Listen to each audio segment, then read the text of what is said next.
Hi there and welcome to the History Teacher. This revision video covers Superpower Relations and the Cold War, 1941 to 1991, from the GCSE Edexcel 9-1 course. Hopefully you'll also find it useful if you're studying any of the other exam boards, or if, like me, you just love history. You can now become a member to support me to continue to make this content. You'll get exclusive access to worksheets, revision materials, and you'll get to vote on forthcoming episodes. Just click on the join button below this video.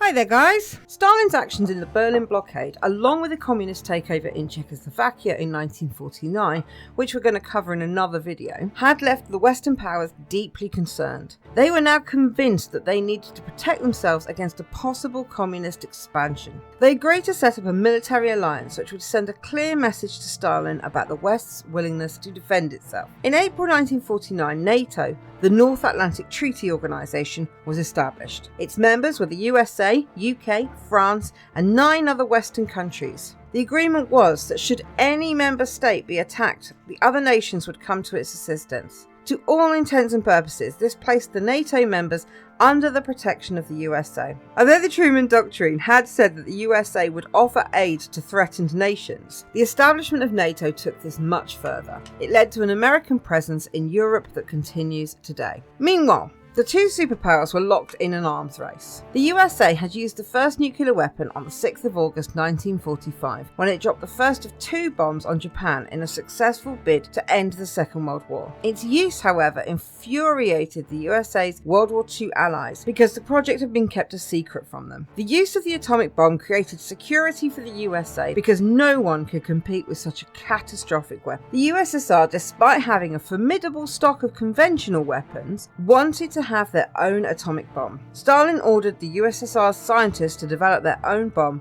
which was first successfully tested in 1949. The USA wanted to keep their advantage and so developed the hydrogen bomb in 1952, which had 1,000 times the power of the bomb that was dropped on Hiroshima. Just 1 year later, the USSR had their first hydrogen bomb also. In 1957, the USA developed its first intercontinental ballistic missiles, or ICBM, which could hit a target over 4,500 kilometers away. Within the same year, the USSR too had ICBMs. Ultimately, both sides spent vast sums of money building up their armies, navies, submarine fleets, and weapons, including nuclear weapons. Both sides wanted to be more powerful than the other. In reality, by the end of the 1950s, any war between the USA and the USSR had the potential to destroy the world many times over. The fact that both sides had access to such massive weaponry actually made war less likely. The idea of MAD, or mutually assured destruction,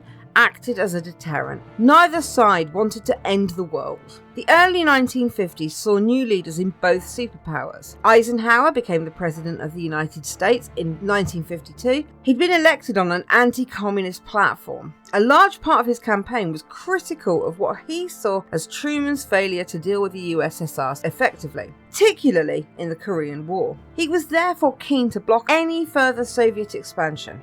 However, Eisenhower was also increasingly aware of the dangers of going to war with the USSR. He therefore was open to holding talks with the USSR to improve relations. Over in the USSR, Stalin died on the 5th of March 1953, and he had not left a clear successor, and this led to a power vacuum, during which several leaders emerged and then just as quickly sank again. It took until 1956 for a clear successor, Nikita Khrushchev, to become apparent. In 1956, Khrushchev made a speech at the Communist Party conference in which he criticised Stalin's methods and suggested they should try to work with the West. Therefore, the changes in leadership promised a de-escalation of tension. Another indication was the end of the Korean War in 1953, which had become a bitter proxy war for the two superpowers. Also, both sides were beginning to feel the financial strain of the arms race, and a cessation would be good for both countries' economies. A summit was held in Geneva, in Switzerland, in 1955, and both sides felt a sense of cooperation had been fostered. However, in May 1955, West Germany was admitted to NATO. The Soviets were furious and the Warsaw Pact was formed. The USSR had become worried that there was now an armed force on its doorstep, so it decided to follow the West's example of NATO and formed a military alliance of its own, this time of communist countries. Formed on the 14th of May 1955, its member states were the USSR, Poland, Hungary, East Germany, Czechoslovakia, Romania, Albania, and Bulgaria. Just as with NATO, each of the members was to provide military support to the others in the case of an attack from the West. However, the command of the pact was held by the USSR. Okay, that's everything you need to know about the creation of NATO, the Warsaw Pact, and the arms race of the 1940s and 50s. Join me next time for the Hungarian Uprising, and don't forget to check out my website for worksheets and revision guidance, and I will see you next time.